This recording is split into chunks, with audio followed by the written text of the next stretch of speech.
रविवार को देश के रक्षा मंत्री राजनाथ सिंह ने एक बड़े सार्वजनिक कार्यक्रम में भारत की आर्थिक प्रगति पर गर्व जताते हुए कहा कि आज पूरी दुनिया में अगर कोई अर्थव्यवस्था सबसे डैशिंग और डायनेमिक है तो वह भारत की है। उनका यह बयान न केवल भारत की वर्तमान आर्थिक स्थिति को लेकर था, बल्कि उसमें एक तरह का आत्मविश्वास और संदेश भी छिपा था कि भारत अब वैश्विक मंच पर अपनी अलग पहचान और ताकत के साथ खड़ा है।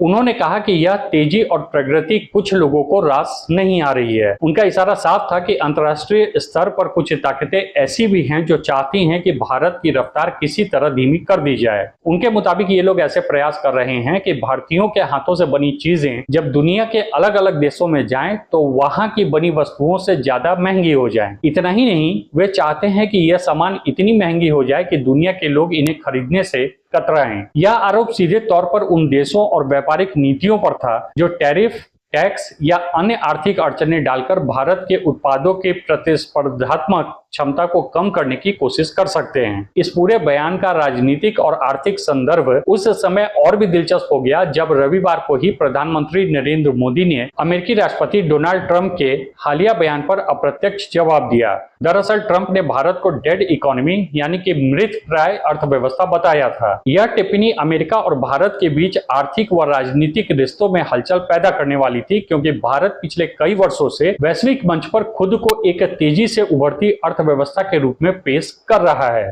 प्रधानमंत्री नरेंद्र मोदी ने बेंगलोर में एक जनसभा को संबोधित करते हुए कहा कि भारत स्थिरता के साथ आगे बढ़ रहा है और निकट भविष्य में दुनिया के शीर्ष 3 अर्थव्यवस्था में शामिल होने की दिशा में तेजी से कदम बढ़ा रहा है। उन्होंने इस उपलब्धि का श्रेय सुधार, प्रदर्शन और परिवर्तन की उस भावना को दिया जो उनके अनुसार साफ नीयत और ईमानदार प्रयासों से प्रेरित है। प्रधानमंत्री ने यह भी संकेत दिया कि भारत की यह प्रगति केवल सरकार की नीतियों का परिणाम नहीं है, बल्कि यह देश के हर नागरिक की मेहनत, उद्योगपतियों के साहस, वैज्ञानिकों की खोज और किसानों के परिश्रम का सम्मिलित परिणाम है। दोनों नेताओं के बयानों में एक साझा संदेश साफ दिखता है कि भारत अब वैश्विक आर्थिक व्यवस्था में केवल भागीदार भर नहीं, बल्कि एक नेतृत्वकारी भूमिका निभाने के लिए तैयार है। बीते एक दशक में भारत की जीडीपी वृद्धि दर, विदेशी निवेश में बढ़ोतरी, तकनीकी नवाचार और निर्यात के क्षेत्रों में जो बदलाव आए हैं, उन्होंने देश को उस मुकाम पर पहुंचाया है जहां वह दुनिया के बड़े आर्थिक खिलाड़ियों में गिना जाता है। राजनाथ सिंह का यह कहना कि कुछ लोग चाहते हैं कि भारतीय उत्पाद दुनिया में महंगे हो जाएं, सीधे तौर पर अंतर्राष्ट्रीय व्यापार युद्ध और टैरिफ नीति से जुड़ा है।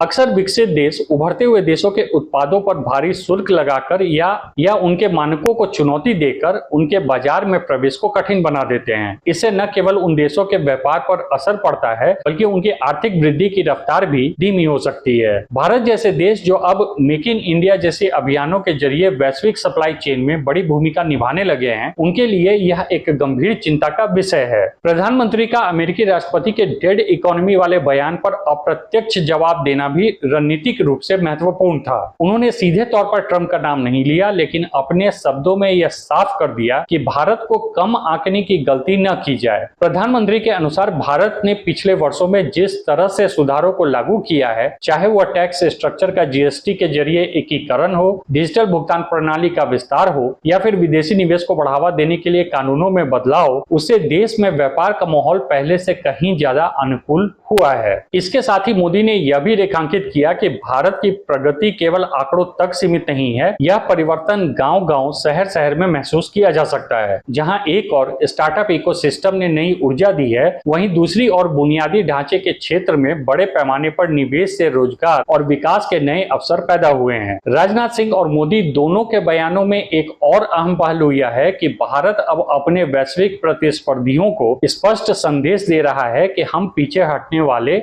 नहीं है। चाहे अंतर्राष्ट्रीय बाजार में कीमतों का खेल हो, तकनीकी प्रतिस्पर्धा हो या फिर कूटनीतिक दबाव, भारत इन सभी मंचों पर अपनी स्थिति मजबूत करने में लगा हुआ है। इस संदर्भ में यह भी याद रखना जरूरी है कि भारत की तेज आर्थिक वृद्धि दर इंटरनेशनल मॉनेटरी फंड और वर्ल्ड बैंक जैसे अंतर्राष्ट्रीय संस्थानों की रिपोर्टों में लगातार सराही जा रही है। कई रिपोर्ट्स में कहा गया है कि आने वाले वर्षों में भारत दुनिया की तीसरी सबसे बड़ी अर्थव्यवस्था बन सकता है, और इसकी वजह केवल बड़ी आबादी या उपभोक्ता बाजार नहीं, बल्कि बढ़ती उत्पादकता, तकनीक अपनाने की गति और सुधारों की निरंतरता है। हालांकि वैश्विक स्तर पर प्रतिस्पर्धा के साथ साथ चुनौतियां भी हैं। अमेरिका, यूरोप और चीन के साथ व्यापारिक नीतियों को संतुलित करना, घरेलू महंगाई को नियंत्रित रखना और निर्यात में स्थिर वृद्धि बनाए रखना, ये सभी ऐसे मुद्दे हैं जिन पर भारत को लगातार काम करना होगा। राजनाथ सिंह का बयान जहां एक और चेतावनी के रूप में देखा जा सकता है कि बाहरी ताकतें भारत की प्रगति में बाधा डालने की कोशिश कर सकती हैं, वहीं मोदी का संदेश